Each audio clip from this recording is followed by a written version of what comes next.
so that's the reason why I'm stopping the vlog. What's the point to this? There's no point to this. So I've had a massive think about it, and the best thing for everybody concerned is to...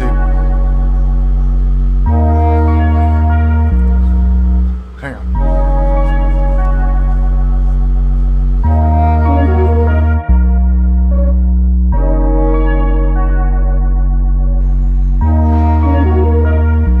Ha, that was almost the perfect intro shot, but my camera overheated. It's hot. Okay, so that was a little bit of clickbait. That full sentence should have read like this. Anyway, so that's the reason why I'm stopping the vlog for the next couple of weeks at least, because I want to build and concentrate on this platform that we're doing for Red Card TV. So if you're interested in where Red Card is going next, where I'm going next, then hang on for the next 2 minutes. If you're not, that's fine. I'll give you some more of this. Yes, remember we don't take off the shackle and chain. We still feel the pressure and still feel the pain. But still the street mentality in our brain. Humanity gone, it is. Very, very shortly. And in order to tell you where Red Card is going next, it's probably worth answering a question that I get all of the time, which is how did you get into sports broadcasting? Because if I answer that, then I can tell you where we're going next.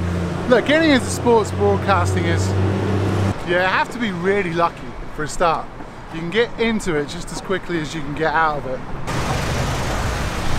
I wish you could smell this street. It goes from being the most unbelievable smell to the most rancid inside about a meter.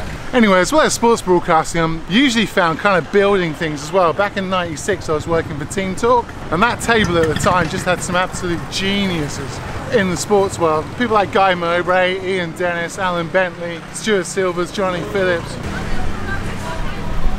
And there we built a platform that was doing premium rate telephone numbers for football content. I was there for 4 years. After that, moved to Darwin to set up another platform which was for a sports betting company called Darwin All Sports. And again, me and AJ Thompson at the time built this fantastic platform where we could curate content. After that, I had a bit of a spat with the owners, decided to go back to England. On my way home, I met a guy who was setting up a sports website in Singapore called Paul Satan, and we launched One Soccer, which then turned into Zoom Sports, which by my own admission was absolutely, I think, one of the forefront for sports websites in the world, the way we were treating live sport at the time with the match centres. Did that for 2 years, and that all went tits up when the internet crashed in 2001. Out of work for 6 months. Bye. Then I landed a job at ESPN in the multimedia department.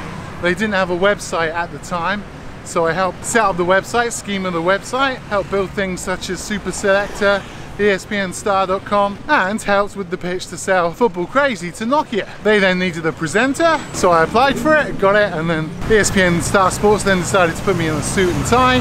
I was presenting the Premier League, everything's rosy, Fox come in, they don't like my style, don't like what I do, so they decided to get rid of me. I might have been too expensive as well, who knows.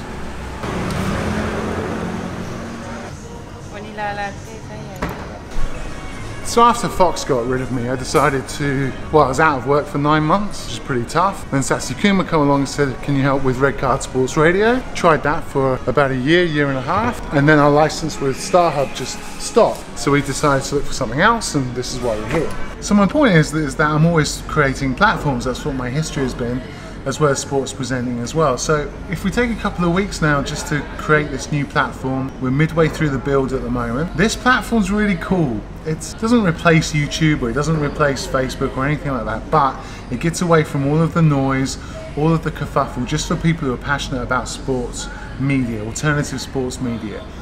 And you think about it, that's kind of a lot of people.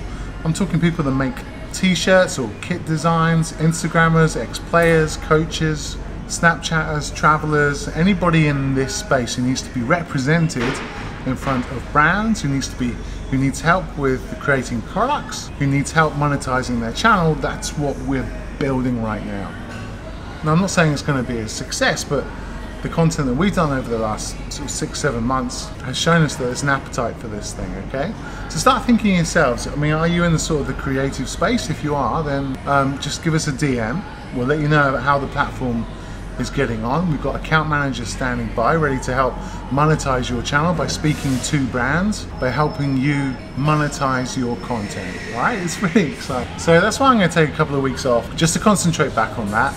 I am gonna go to Hanoi. I'm gonna go hopefully to Melbourne. I'm hopefully gonna see my kids as well. So there's a lot going on at the moment. It's all busy. It's all good. Thanks for your support. Keep the faith. I'm gonna enjoy this coffee and edit this and get on with building something that will hopefully last forever. We all change with the morning after, but these tired hearts aren't beating fast enough. So can I ask you to leave me alone? I'll help when I am able to. Get back up, get back up, get back up, get back up, get back up, get back up. Oh, and thanks for all your support in 2016. It's been amazing. We've had sort of hit and miss with videos. Some get 50 views, 60 views, some get 1 million views, you know? So we're getting out there. I think language is a problem in terms of promoting all of the stuff. In terms of people searching on YouTube for the type of content, we think the content's okay. I mean, it's my content. We want other vloggers, documentary makers, filmmakers to come on board as well, you know? So yeah, you don't need to see me doing all the build for it and doing all the schema for it, contacting all of the content creators, do you?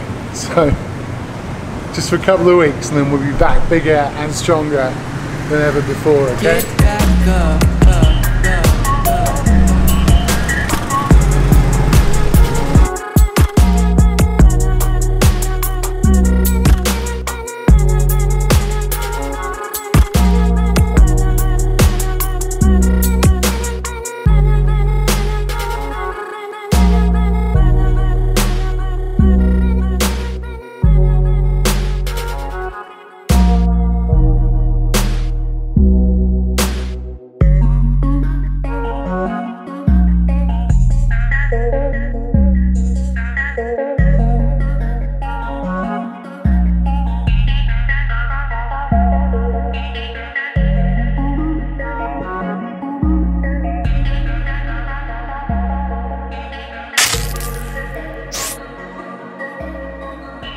What we are encouraging now is other content curators in the alternative, either sports or media, to come and join us, because as a collective we're much bigger than the sum of our parts. Does that make sense? Because as a collective we're obviously much bigger, reaching out to people that we want to reach out to. So if you've got anything to do with sport, with alternative media, if you're a traveler, a vlogger, a blogger, an Instagrammer, a Snapchatter, if you make t-shirts, really, you're going backwards down the street.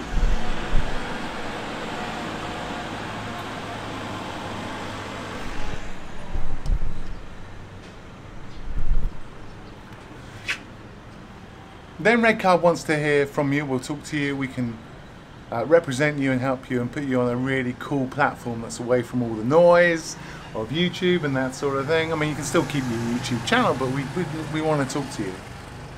And we realise that we need to diverse into different languages, into Asia. So there's a lot of things that need to do. So I need to take a couple of weeks off doing what I do kind of best, which is building platforms for people to consume content, all right? So, yeah. But I'll still be travelling. I'll still be posting some shit online as well, okay?